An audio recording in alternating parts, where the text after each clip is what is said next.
नाम अश्विन ब्रह्मा, डाकना बापू। घर डेलांग ब्लॉक रामचंद्रपुर।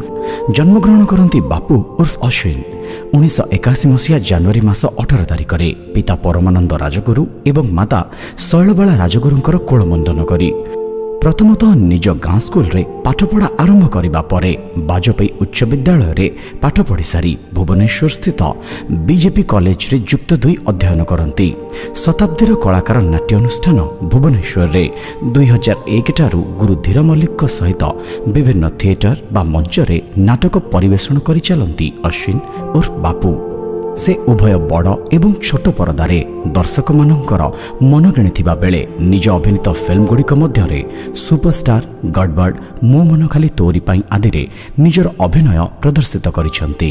खाली सेतिकी नहे, ओडिशार आगधाड़ीर टीवी चैनल रे तांकर अनेक मेगा धारावाहिक एबे भी दर्शक माने भूली पारि नाहंती। जेमिति कि ईटीवी रे प्रसारित हेउथिबा तुलसी, सार्थक टीवी रो धारावाहिक मानिनी, तरंग टीवी रो मेगा धारावाहिक तारातारिणी।